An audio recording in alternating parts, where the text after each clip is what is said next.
السلام علیکم، ایک بار پھر ناول کی نیکسٹ ایپیسوڈ کے ساتھ حاضر ہوں۔ ناول کا نام ہے کاتب اور اس کی مصنفہ ہیں عائشہ سکندر غازی۔ قسط نمبر 4۔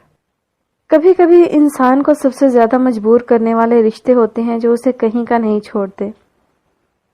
قصر غازی کی روشنیاں بہت روشن تھیں۔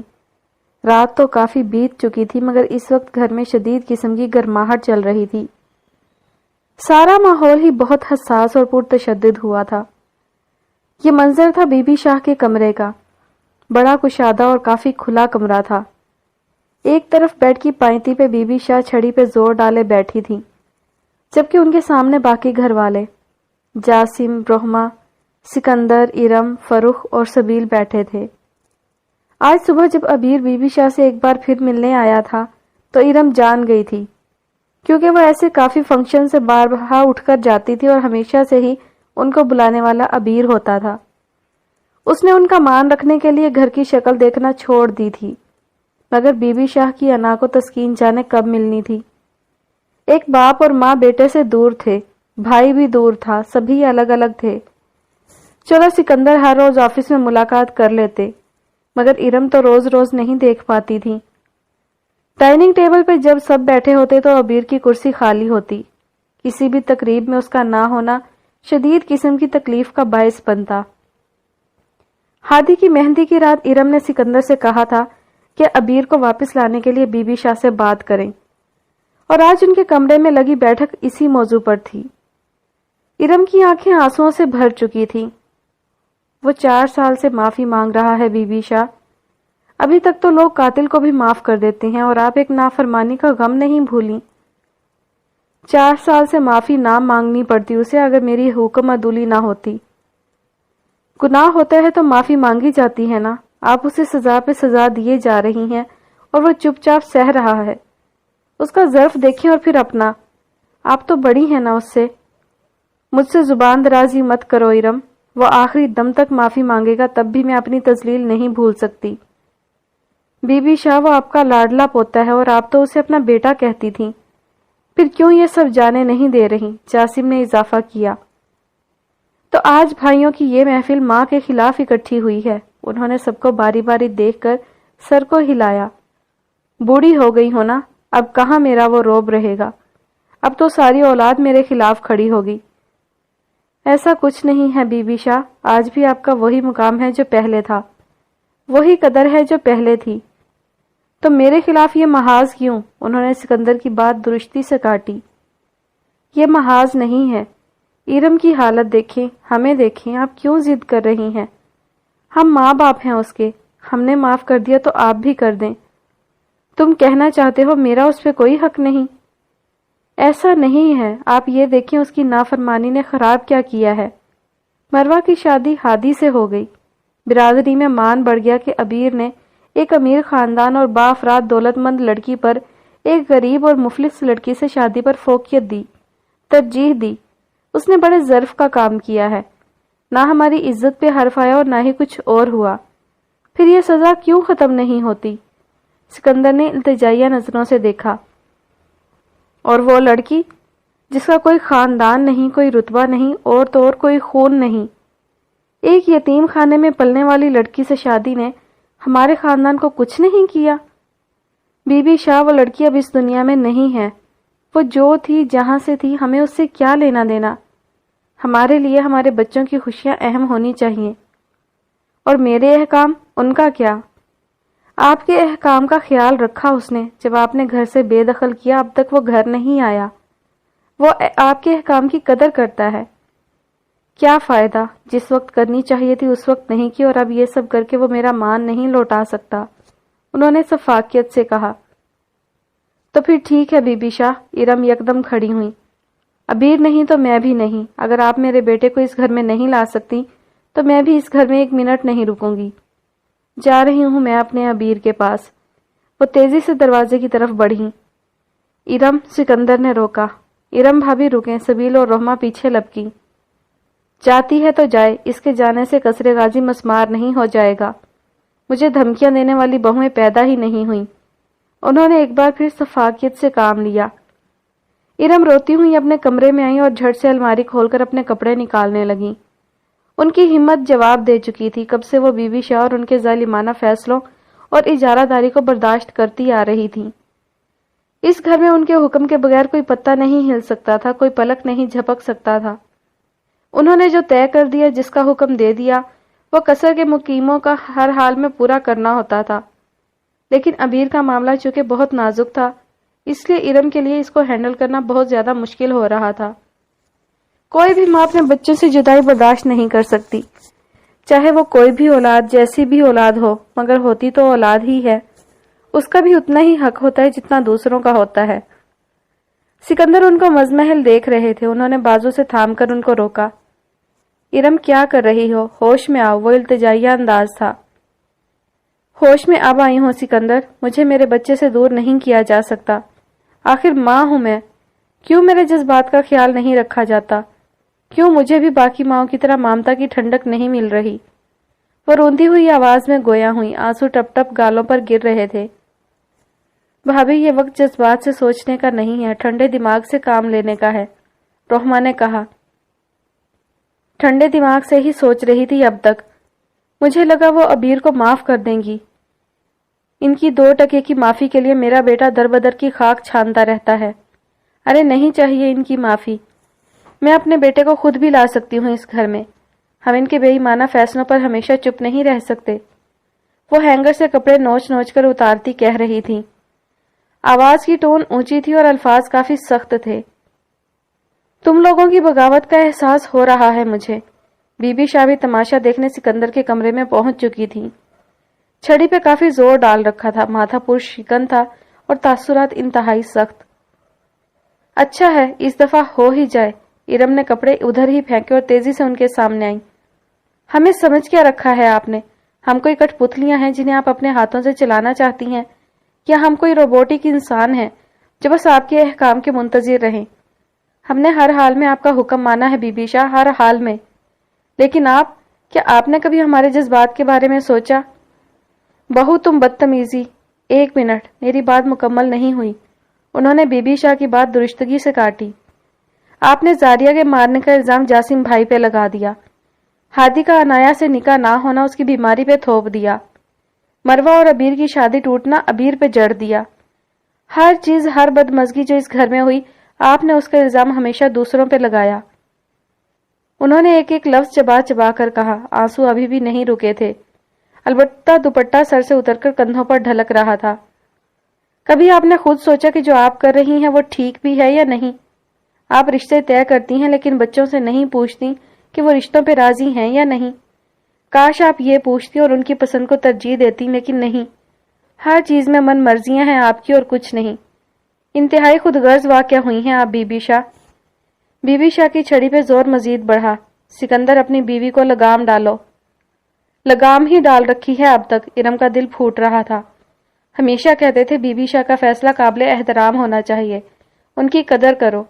عبیر کے معاملے میں بھی ان کو آپ کا فیصلہ ٹھیک لگا، لیکن آخر ہم کب تک اس محرومی کے ساتھ جئیں گے؟ اس گھر کی خوشیوں میں میرے عبیر کا بھی اتنا ہی حق ہے جتنا باقیوں کا ہے۔ وہ بھی فرد ہے اس گھر کا، آپ کیوں نہیں سمجھتی؟ بہو تم حد سے بڑھ رہی ہو۔ عبیر نے میرے حکم کی نافرمانی کی ہے، دھتکارا ہے اس نے مروہ کو، میرے حکم کو، اور ایک ایسی لڑکی سے شادی کی جو ناجائز تھی۔ میں ہرگز بھی اس گناہ کی معافی نہیں دے سکتی۔ ان کا لہجہ مدھم ہوا، وہ ارم کے جذبات سمجھ رہی تھی۔ بی بی شاہ جانے دیں اس بات کو، بس ختم کریں اس معاملے کو اور آنے دیں عبیر کو اس گھر میں۔ فروخ نے ساتھ دیا۔ کیا سن رہی ہوں میں؟ کل تک جس آدمی سے تم بات نہیں کرنا چاہتے تھے آج اسی کی وکالت کر رہے ہو۔ کیا بھول گئے مروہ کے ساتھ کیا ہوا تھا؟ انہوں نے تعجب کا اظہار کیا۔ میں بھول چکا ہوں اس بات کو۔ عبیر کی اپنی مرضی تھی وہ جس سے شادی کرتا۔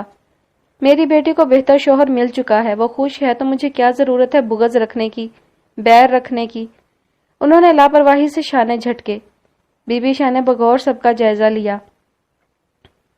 تو سبھی ایک ٹریک پر ہو۔ ٹھیک ہے ٹھیک ہے، انہوں نے اوپر نیچے سر ہلایا۔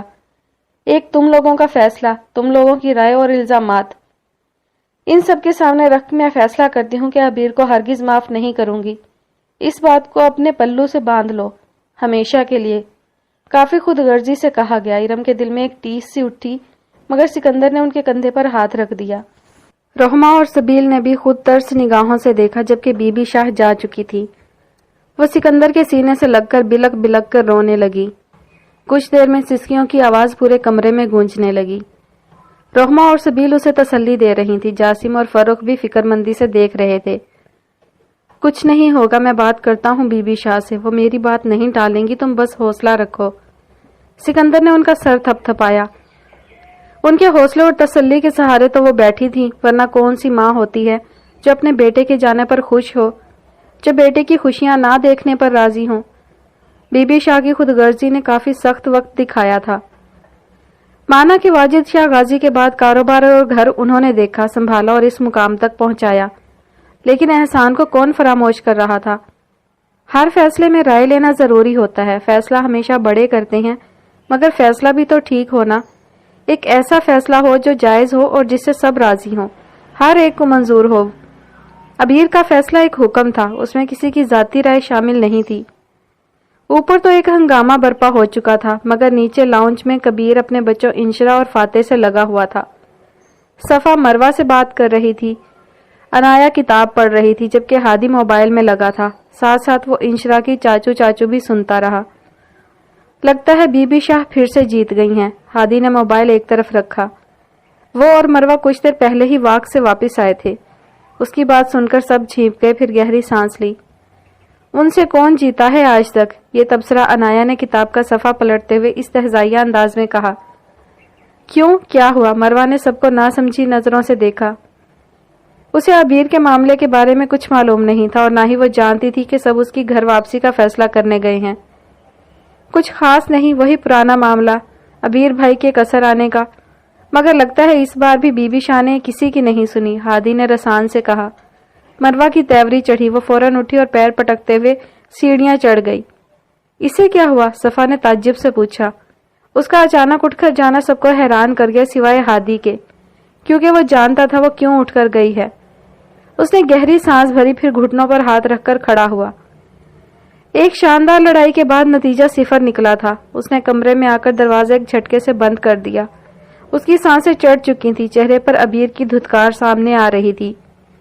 میری ذات، میری ویلیو، میری قدر، احساس کمتری سے اس نے ایک ہاتھ کمر پہ رکھا، دوسرے سے ماتھا جکڑ لیا۔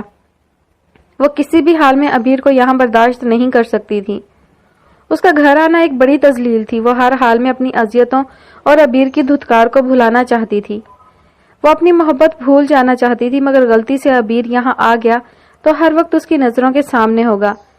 اس کی بیٹی بھی بار بار مروہ کو مسترد ہونا یاد دلائے گی۔ غم کو بھولنا آسان ہے، مگر اسے یاد نہ کیا جائے، اسے دہرایا نہ جائے۔ کیا ہوا؟ تم ٹھیک ہو؟ وہ بیڈ کی پائنتی پر بیٹھی چہرہ ہاتھوں میں گرائے ہوئے تھی۔ جب ہادی نے اندر آ کر پوچھا، اس نے ہلکا سا سر اٹھایا۔ تمہیں اس سے کیا؟ وہ نہ روٹھے پن سے جواب دے کر بولی۔ نہیں، تم وہ نیچے سے ایسے ہی آ گئی نا، مجھے لگا ابیر بھائی کے بارے میں سن کر اچھا نہیں لگا۔ مجھے کیا اچھا لگتا ہے کیا نہیں، اس کی فہرست تم مت بناؤ، سمجھے؟ ہادی نے بھویں سکیڑی۔ پل بھر میں دھوپ چھاؤں سی لڑکی 2 گھنٹے پہلے والی مروہ سے یکسر الگ نظر آ رہی تھی۔ چہرے پر وہی سختی تھی جو ہمیشہ ہوتی تھی۔ مروہ، میں جانتا ہوں پہلی محبت بھولنا آسان نہیں، کافی وقت لگتا ہے، اور کہیں جا کر میں سمجھتا ہوں ابیر بھائی وہیں رہیں تو بہتر ہے۔ اس طرح وہ تمہارے سامنے نہیں آئیں گے تو تم آسانی سے بھول پاؤ گی۔ وہ بیڈ کے کنارے پر بیٹھتا ہوا بولا۔ مروہ نے سر اٹھایا اور گردن کو خم دے کر ہادی کو ترچھی نظروں سے دیکھا۔ پہلی محبت، پہلی کامیابی، پہلی پوزیشن، یہ جتنی بھی چیزیں پہلی ہوتی ہیں نا، ان کو بھولنا ناممکن ہوتا ہے۔ اور اگر تمہیں لگتا ہے میں ابیر کو بھول جاؤں گی اور تمہیں اپنے دل میں جگہ دے دوں گی تو معاف کرنا، تمہیں بہت غلط لگتا ہے۔ وہ اٹھی، ہادی نے کلائی پکڑی اور جھٹکا دے کر بیڈ پر واپس بٹھایا۔ کس نے کہا مجھے تمہارے دل میں اپنی جگہ چاہیے؟ مروہ، اگر تم اپنی زندگی میں بھی جگہ دے دو تو میں اس پہ بھی ساری عمر گزار دوں گا۔ مروہ نے اس کی آنکھوں میں دیکھا۔ ٹرسٹ می، وہ مان سے کہہ رہا تھا۔ اس نے ایک جھٹکے سے کلائی چھڑائی اور کھڑی ہوئی۔ مجھے ابیر کی محبت نے کمزور ضرور بنا دیا ہے، مگر اس کا مطلب ہرگز نہیں کہ کوئی بھی آ کر میرا فائدہ اٹھائے، مجھ سے ہمدردی کرے یا مجھ پہ ترس کھائے۔ اس کی محبت کو بھولنا ہے یا نہیں، یہ میرا مسئلہ ہے۔ میں اسے جس مرضی نظر سے دیکھوں وہ میری نظر ہے۔ میں خود کو احساس دلاؤں کہ عبیر میرے لائق نہیں تھا یا میں اس کے لائق نہیں تھی، یہ میرا درد سر ہے۔ وہ مجھے اس گھر میں برداشت ہوگا یا نہیں یہ بھی میری پرابلم ہے، اس نے زور دے کر چبا چبا کر کہا۔ پھر پلٹی، آنکھیں سرخ ہو رہی تھی۔ ہادی نے سر اٹھا کر دیکھا۔ اور میں کسی کو اجازت نہیں دیتی کہ مجھے مشورے دے، میں مروہ فروخ غازی ہوں، محبت میں ہاری ہی صحیح مگر کمزور نہیں ہوں۔ آواز میں شدید جھنجھلاہٹ تھی۔ پھر وہ بغیر رکے پیر پٹکتی ہوئی واش روم میں گھس گئی۔ ہادی دیکھتا رہا۔ آج ایک پل کے لیے اسے لگا تھا کہ شاید مروہ ٹھیک ہو رہی ہے، شاید پچھلے ایک ہفتے کا ساتھ اور پل پل کا ساتھ اس کی طبیعت میں رنگ لا رہا ہے، لیکن آج اس کا دوبارہ وہی دو ٹوک انداز سن کر وہ ایک بار پھر مایوس ہوا تھا۔ کیا مطلب ہے آپ کا؟ ابھی تک ڈونر نہیں ملا؟ پرشما نے سامنے بیٹھی ڈاکٹر سے تعجب سے پوچھا۔ ادے جان کو داخل کیے 3 دن ہو چکے تھے اور ان 3 دنوں سے ڈاکٹرز مسلسل ڈونر ہی تلاش کر رہے تھے۔ ہر روز ایک بھاری رقم وہ ادے جان کی دوائیوں اور باقی داخلے وغیرہ کی بلز میں جمع کرتی۔ مانا کے پیسے تھے مگر اتنے بھی تو نہیں تھے کہ روز روز گڈیوں پہ گڈیاں جمع کرواؤ اور نتیجہ 0 نکلے۔ آج شام کو بھی وہ ادے جان کی 1 لاکھ تک کی فیس کاؤنٹر پر جمع کروا چکی تھی۔ ہسپتال انتظامیہ کے مطابق وہ ڈونر خود دیں گے کیونکہ پرشما اور انم کو کا کڈنی میچ نہیں ہوتا تھا، اگرچہ دونوں بہنیں تیار تھیں گردہ دینے کے لیے۔ دیکھیے ڈونر ملنا بہت مشکل ہے، ہم کوشش کر رہے ہیں۔ کیسی کوشش؟ مجھے وہ کوشش نظر کیوں نہیں آ رہی؟ آپ ادے جان کی طبیعت دیکھ رہی ہیں، وہ کس حال میں ہیں؟ پچھلے 3 دن سے مسلسل ڈونر مل جائے گا کا رونا پیٹ رہے ہیں آپ لوگ۔ ایک بات بتائیں، آپ لوگ انٹرسٹڈ ہیں یا نہیں؟ مس پرشما آپ حوصلہ رکھیں، ہم جانتے ہیں اپنے کسی پیارے کو اس حالت میں دیکھنا آسان نہیں ہوتا، لیکن ہم کر بھی کیا سکتے ہیں؟ صرف کوشش نہ، وہ سر توڑ کر رہے ہیں۔ جیسے ہی کوئی ڈونر ملے گا ہم آپ کو بتا دیں گے، اور اس وقت ہم بالکل بھی دیر نہیں کریں گے ان کا آپریشن کرنے میں۔ یہ اچھا ہے، جب جب مریض کے بارے میں کوئی پوچھنا ہے اسے ٹال دینا، پیار کے 2 فکرے کہہ کر رفع دفع کرنا۔ ارے آپ لوگ پیسے مانگ رہے تھے، میں نے دے دیے، اب تو ڈونر کا بندوبست کر دیں۔ دیکھیں یہ پرائیویٹ ہسپتال ہے، یہاں بے شک علاج پیسوں سے ہوتا ہے مگر ہوتا ٹھوس ہے۔ اگر آپ اپنی ادے جان کو سرکاری ہسپتال لے کر جانا چاہتی ہیں تو لے جائیں، مگر پھر پرسوں ان کا سوئم منا لیجئے گا۔ ہم تو اپنی پوری کوشش کر رہے ہیں، اب آپ خود مطمئن نہیں تو ہم کیا کر سکتے ہیں؟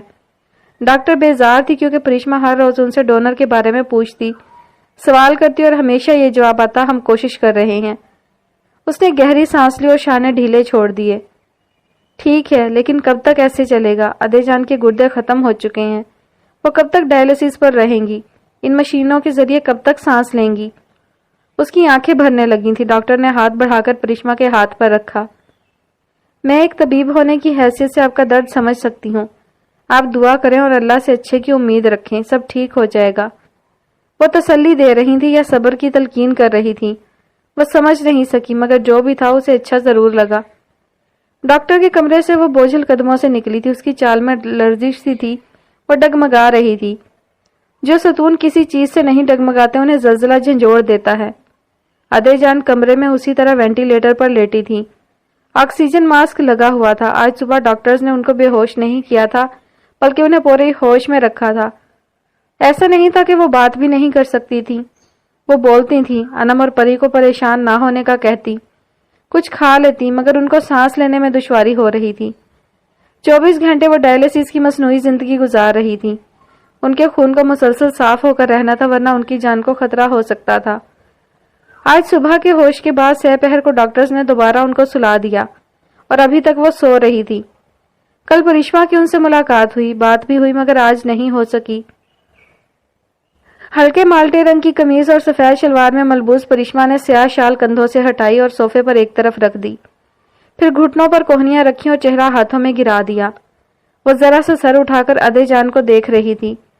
اس کے سامنے ہی ادے جان کے بیڈ کی سیدھ میں انم نماز پڑھ رہی تھی۔ وہ پچھلے 3 دن سے مسلسل ادے جان کے پاس تھی۔ پرشما آفس سے سیدھا یہاں آ جاتی اور پھر اگلی صبح یہیں سے دوبارہ آفس چلی جاتی۔ اس کی روٹین شدید خلل کا شکار تھی۔ انم نے سلام پھیر کر پہلے پرشما کو دیکھا جو تقریباً رو دینے کو تھی۔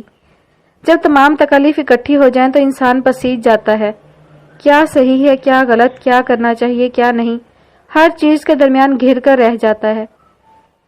کیا کہہ رہے ہیں ڈاکٹرز؟ انم نے دھیرے سے پوچھا۔ کمرے میں وینٹیلیٹر مشین کی ٹوں ٹوں کی آوازوں میں پہلی آواز انم کی جاگی تھی۔ وہی کوشش کر رہے ہیں، اس نے ٹھنڈی سانس بھری۔ یہ لوگ 3 دن سے یہی بول رہے ہیں، آخر کب ڈونر ملے گا؟ انم نے اکتا کر پوچھا۔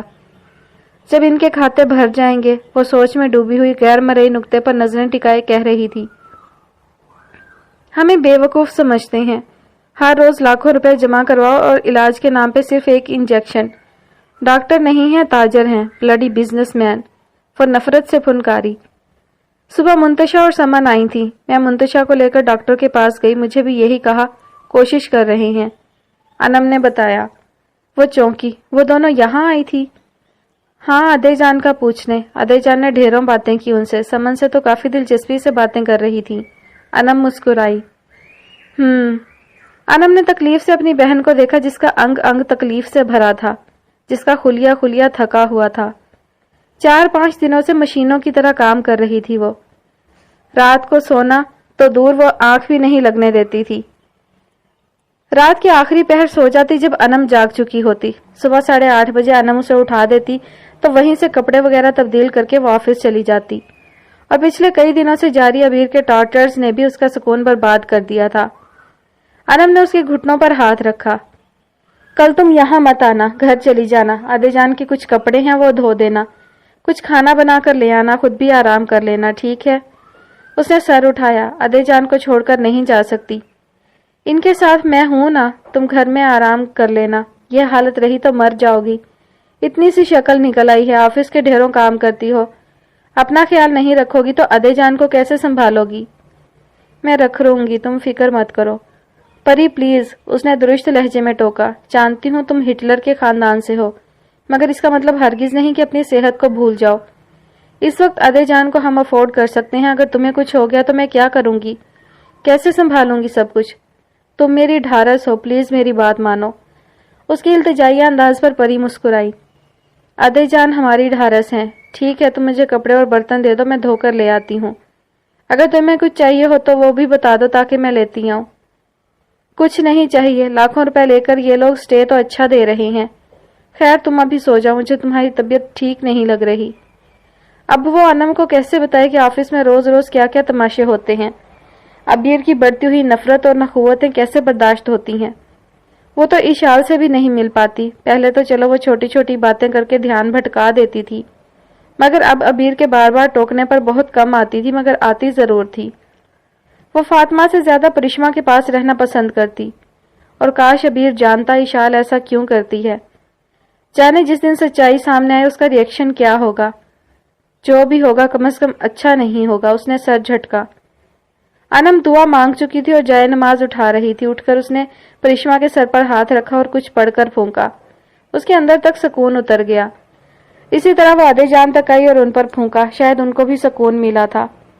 ایک تڑپتے دن کا پھر انجام ہو گیا تھا، اور بہت ساری کہانیاں روز لکھی جاتی ہیں، لیکن کہانی وہ نہیں ہوتی جو لکھی جاتی ہے، بلکہ کہانی وہ ہوتی ہے جو الفاظ میں چھپی ہوتی ہے۔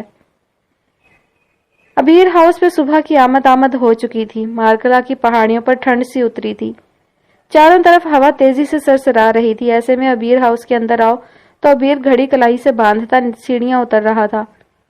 سفید شرٹ، سرمئی کوٹ پہنے، بالوں کو جیل سے ایک طرف کیے، دھاری دھار ٹائی، وہ نکھرا نکھرا سا لاؤنج میں داخل ہوا۔ سب سے پہلے نگاہ اطراف میں دوڑائی، تقریباً سبھی ملازم وہاں موجود تھے۔ ملازمہ جھاڑ پونچھ کر رہی تھی، جبکہ مردانہ ملازم اپنے اپنے کاموں میں مشغول تھے۔ وہ کوٹ کی آستین پیچھے کردہ قدم قدم آگے آیا تو فاہم سامنے تھا۔ زرد رنگ کی چھوٹی آستینوں والی شرٹ پہنے، بال پیچھے کیے، وہ ابیر کو دیکھ کر آگے آیا۔ Good morning sir. فاہم نے اخبار اسے تھما دیا، جسے پڑھتے ہوئے وہ ڈائننگ روم میں داخل ہوا۔ ناشتہ لگ چکا تھا۔ شیف کی تار میں کھڑے تھے جیسے ہمیشہ ہوتے تھے۔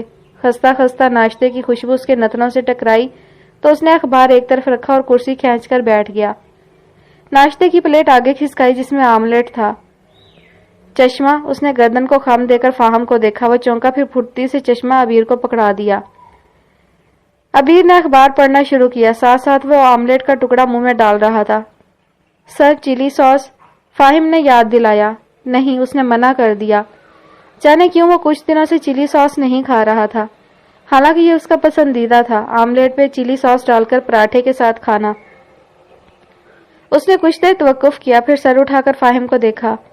اشال اٹھی، وہی گمبھیر لہجہ، وہی گمبھیر انداز۔